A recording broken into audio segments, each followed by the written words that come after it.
few days ago, I was triggered by seeing someone walking by with her child. And I'll just say she was harsh with her child. Notice the first time I witnessed it, unfortunately, all throughout life, that has been triggering for me. Even as a child advocate, as a little child, I was always advocating for other children, observing, questioning why. Why are you being that way with your child? It just, to me, was never obviously a form of love. So instead of just holding that for days, I thought to write something from the mother's perspective, and I wanted to share that here. So I wrote, it's kind of like a poem, but it doesn't rhyme, so I don't know if you would consider this a poem, but it's an expression. Sorry, little baby, my choices brought you here. I apologize for your road ahead that will undoubtedly be affected by my poor choices. I chose to create you with someone that you will always remind me of, and that will irritate me and cause me to be harsh with you. I will keep choosing to put others first, for I refuse to learn what God tries to instill in me. This means prioritizing hanging out with BFFs, Gucci, Prada, Fendi, and my newest conquest. Yet why does it seem I'm always the conquested?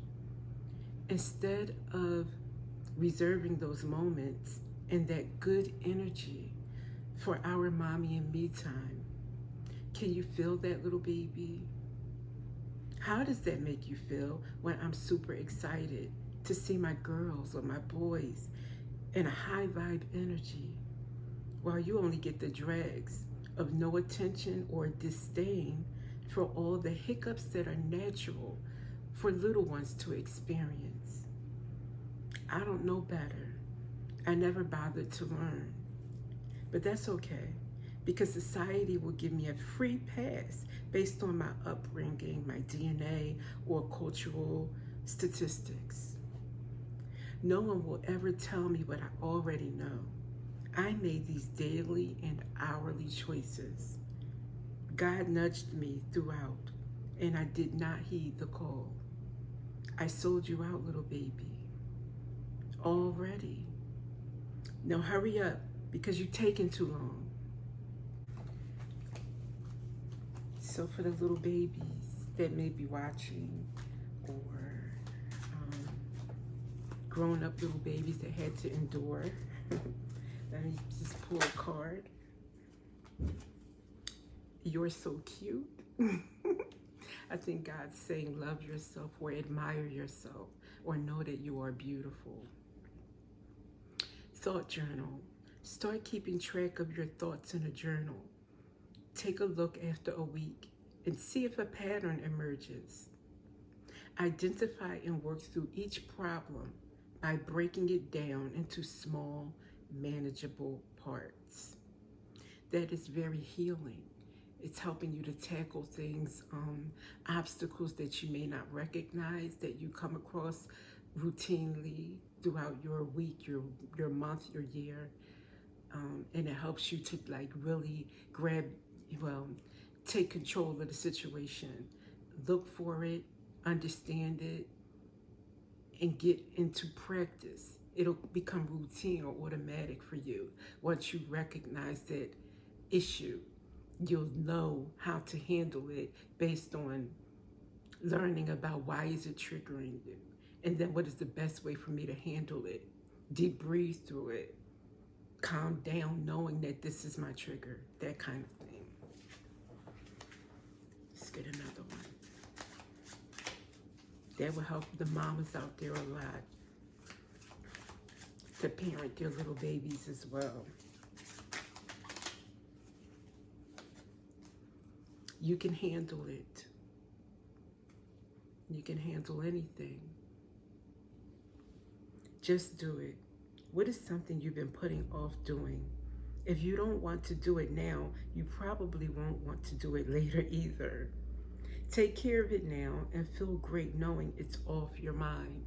Again, I think this is a message for those overwhelmed parents, especially single moms. Instead of feeling like,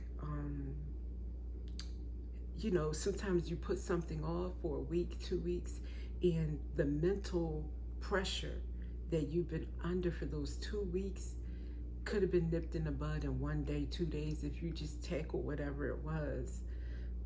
In bite-sized chunks, of course, but it just to do it instead of letting it loom over you, because it's got to be done. So why add what needs to be done? You put forth the physical energy into it, whether it's today or next week, but you compound it now with the worst thing, which is the mental 8 of Swords is what I'm picturing in your head about it.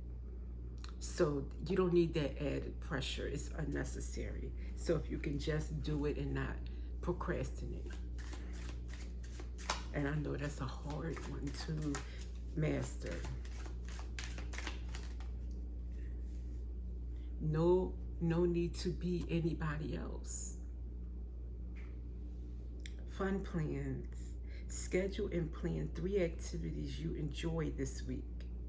Pick the activities that you would like to do more often that bring you enjoyment or a sense of accomplishment.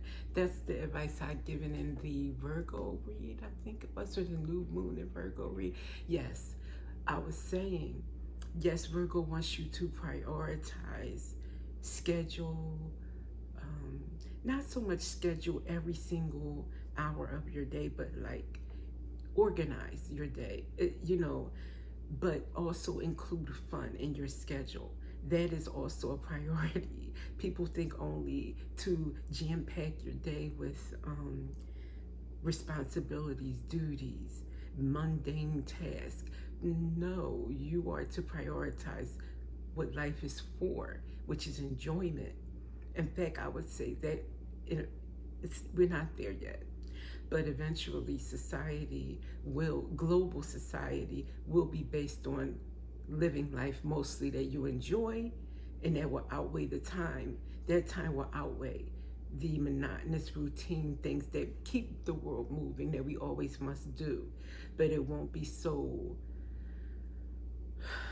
lopsided. It won't be so, right now it's the other way around. So life is meant to be enjoyed. That's what God wants. And we'll get one more.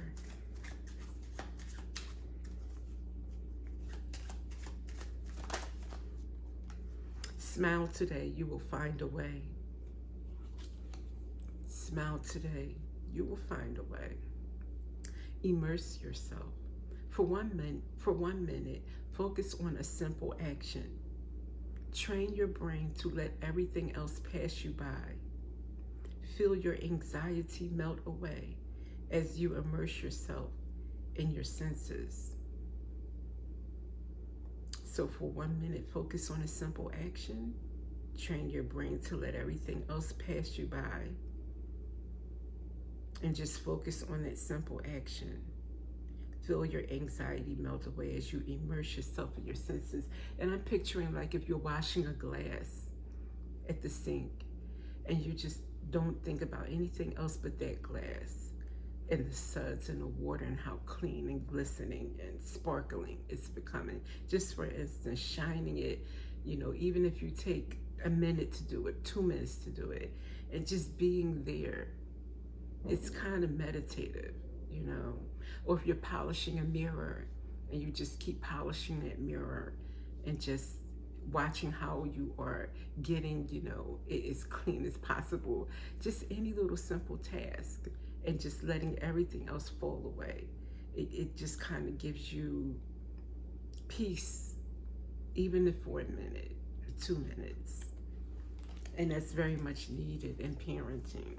So I think that's why that advice came up. So not to be hard continuously on parents or mothers, but I just want to always be a constant reminder that love is not harsh, no matter what you've been through. Get a book, take a course, get counseling, whatever you have to do, but learn to do things a different way so that the next generation is not harsh on their little ones, and so on and so forth. Yeah, so that's all for this, and I will see you next time.